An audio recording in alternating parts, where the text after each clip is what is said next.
the thing about what's extraordinary about Peterson is, like, I think I've heard a bunch of people talk about Peterson, and he's like, look, his point, he's not clear on these things. I don't know where he stands on these things. Boom, boom, boom, boom, boom, boom.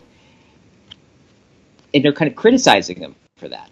And I'm like, to me, that's not a criticism. In fact, that you can't pin him down, and he can't pin him down, right? Like, he doesn't fucking have a position on it that's easily, as he talked about, like, well, if you want to know how I believe in God, sit and watch those lectures. That's how long it takes for me to kind of work that out, and I'm still working it out as I'm talking about it, right? Like, that people can see that and are gripped by it is because there's something real there. Like, and I think I loved how you put that. He's like, he's not presenting a world, right? Like an app that you open that presupposes you in it and that you like lose yourself into it. No, what I heard you say is he's giving worlding. He's engaging you in something that isn't fully complete, and its incompleteness, the unknown, speaks to a horizon that can't be fully revealed, right? It's like, in that sense, it's theological. It's like religious in that. I think that's what he means by religious, right? Is that live your life in such a way that the furthest horizon is what shines to you, right? It's like the chaos that shows up to you is the thing that you can't, and then watch, and like, in that engagement is the articulation of your character, right? It is the making of your face, right? But live in a way that like presences that horizon, that gives testimony that horizon, that makes you avail to be a self that actually is available to be gripped by what isn't immediately intelligible to you. But as Heidegger would say, like, follow the movement of showing, right? And that's what kind of being speaks. So fantastic.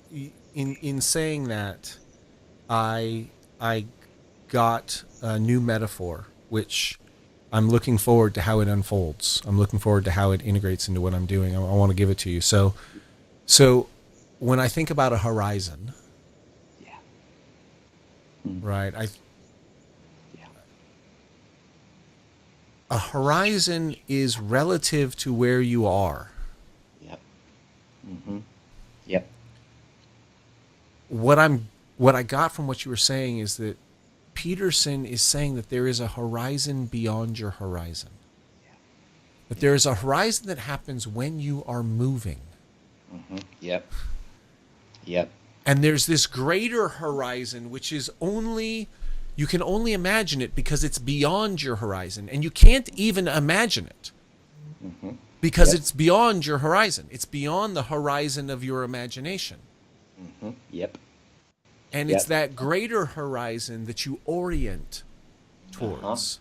Yes. Yes. And to the degree that you don't, to the degree that becomes something that, like, you actually go bad or no or whatever it is that doesn't have you, because that's the other thing about a horizon, is that, like, when you go towards it, you can't ever reach it. So it's this bizarre, like, man, you can think about horizons for years, right? Like, because when you go to, it's on some level, it's an infinite limitation. It gives the ground, it gives the most certain thing that you can know about your ground, but it's what gives it is something that can't ever be reached. And that horizon ground experience, I think what Peterson is demonstrating, I think what he's articulating, and I think what he's pointing to, what Western religion and Judeo-Christianism is articulating, is like, look, it's your relationship to that horizon needs to be one. It's just going to work out better if you move toward it. Like, you actually like, don't go stop and then get bitter and resentful for the limitation. but you let the thing that can't be spoken or seen, and you orient everything towards it, and you move toward it, right? But in such a way, you know that you're doing it because in order to move towards it, it requires you to get your shit together, right? And the more you get your shit together, the more you can move towards the horizon and therefore expand it and find new horizons. And Yep. what you're focusing on is the horizon of horizons, Yeah, right? exactly. The ultimate abstract, Mm-hmm. integration of the horizons that you're experiencing. Yep. Yep. So kind of negative theology, I think, is what they call it.